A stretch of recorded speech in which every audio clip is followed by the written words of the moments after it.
In 1940s Chicago, there was plenty of good jobs, hard work, sure. But if you were willing to hunker down, put in your 10 to 12 hours a day, 5 or 6 days a week, you would be rewarded with a nice size, healthy paycheck at the end of the week to provide for you and your family. Maybe you could buy a house in the suburbs, buy that brand new car you've been wanting, and your kids, well, they would go to better schools because the schools in the inner city Chicago area were in decline. This was the American dream.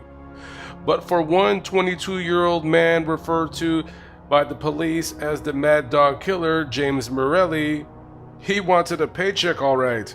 Your paycheck.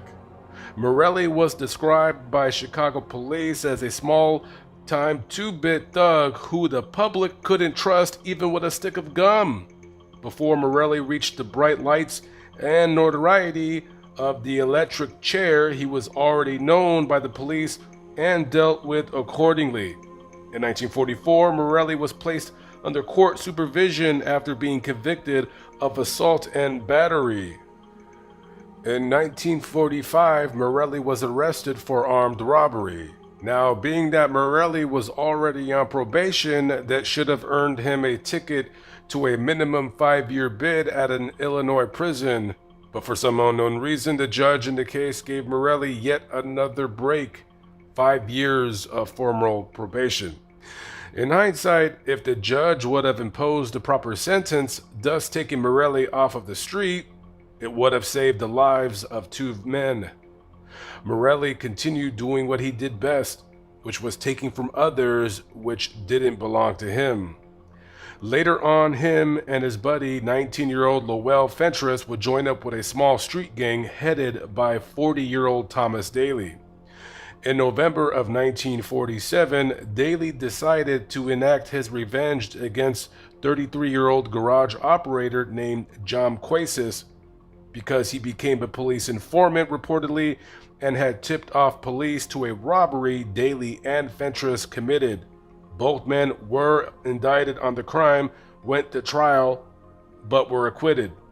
Now that the men were free, it was time to pay Quasis a visit. On December 12, 1947, Daly, along with Morelli and Fentress, went down to Quasis' garage with only the intent of giving him a beating. 4 men were present along with Quasis at the time: Theodore Callis, Emil Schmeichel, Frank Baker, and Quasis' brother, James. Morelli held the men at gunpoint while Fentress and Daly beat John Quasis.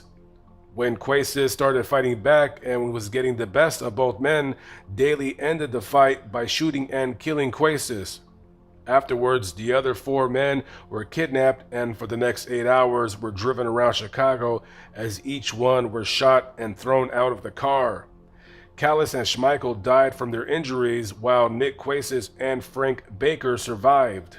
It didn't take long for the survivors to contact police on what happened, and police quickly went to Fentress' apartment, where he quickly surrendered and gave the location of where Morelli and Daly could be found.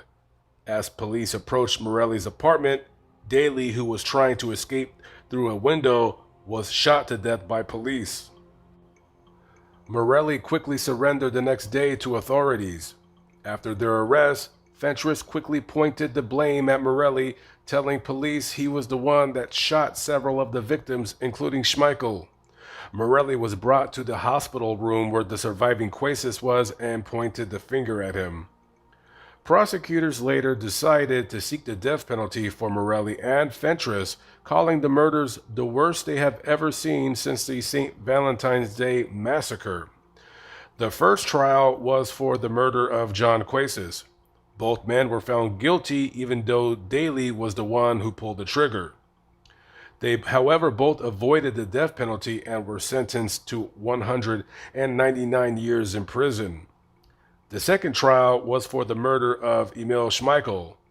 Now, this time, both of them blamed the murder on Daly, but yet again, both were found guilty of the murder, with Fentress receiving yet another 199-year sentence, but Morelli, well, this time, he received the death penalty.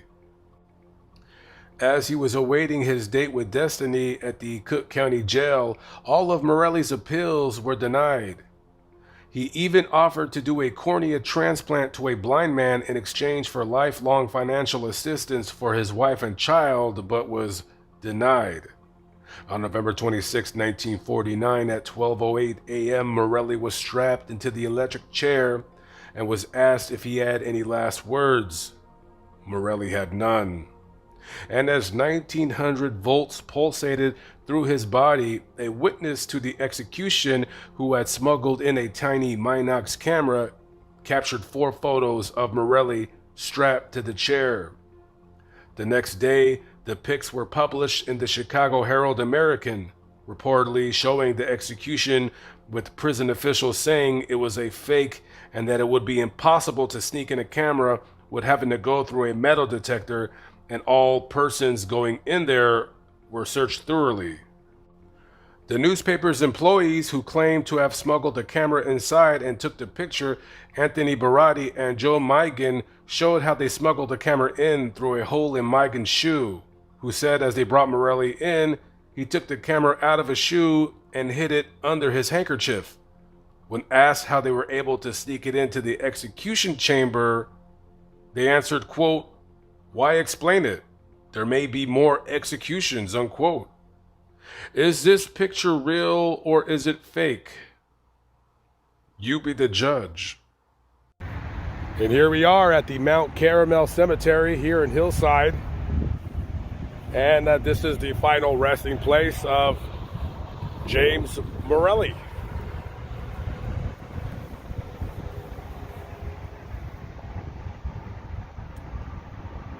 Went to the electric chair proclaiming his innocence. Next to him is his brother Albert, and opposite side his father Fred. His mother Dorothy, she's actually not buried here, but she is buried right across the street at the Queen of Angels. Maybe they got a divorce, not really sure. So who knows? Leave a comment below. Do you think he was truly innocent, or he was just guilty and just screaming up a storm to avoid the electric chair? Let me know.